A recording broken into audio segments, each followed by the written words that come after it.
Hello, this is Tim Harvey coming to you from the west coast of Canada, and I am going to discuss with you some of the changes that I've made to a script by the great David D. So that's David D from DaviddTech. You know why I'm so enthusiastic about his work. He is a prolific coder, one of the great PineScripters of the world.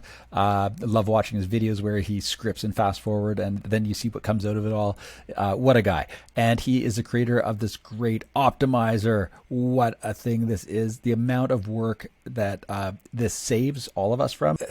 This Optimiser is just a piece of absolute brilliance, and we all owe a great deal of gratitude to David D for putting this out into the world. Thank you.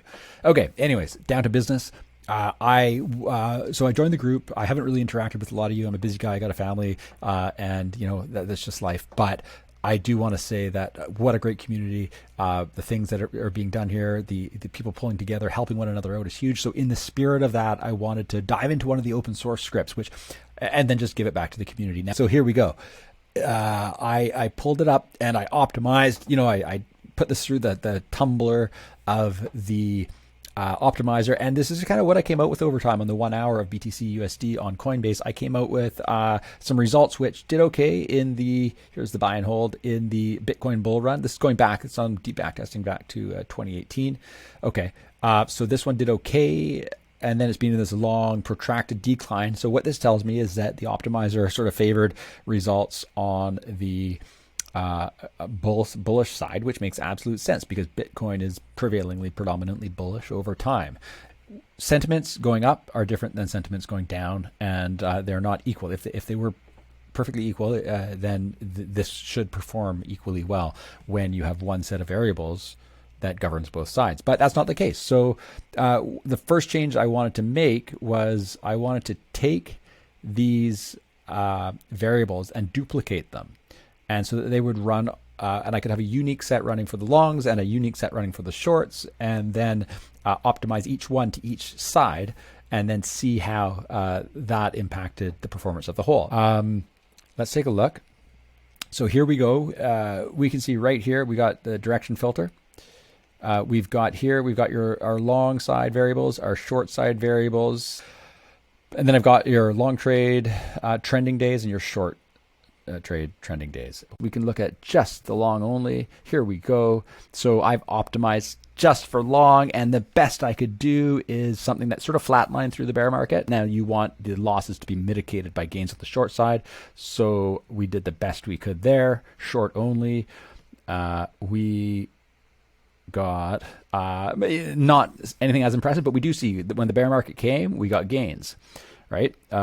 We got, even in this little dip here between the peaks of the bull market, we got gains. So let's look at how they fared together. And what that did is it just sort of evened out the performance. And that's what we got. So there you have it. And if that's too erratic for you, you could, let's do USD. You could just do, what this is a declining percentage of equity.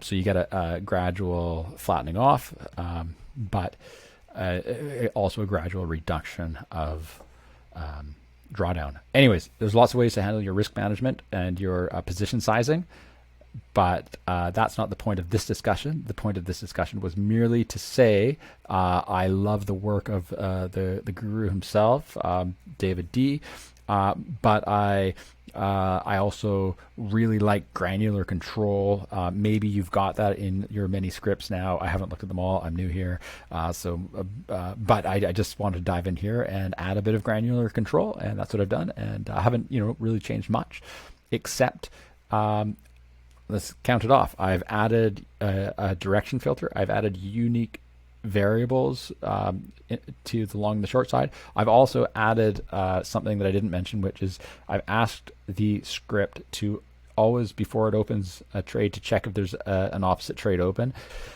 So I just said, look, if a new trade entry comes up, consider that as a closing signal for any existing trade. And so that's in there too. And then of course I've added the input messages. Yay, that's it. Okay. I hope you enjoyed that. I did. And thank you again, David, for open sourcing some of your scripts. I hope, of course, that you open source everything, but I understand actually that sometimes it's better if you don't, because people can get into trouble, they can make changes and try to optimize things and end up breaking something. So it's kind of safer for everybody if you don't. I just like looking under the hood, so I did with these ones, and I hope you don't mind. Okay, thanks so much. All the best, guys. Bye-bye.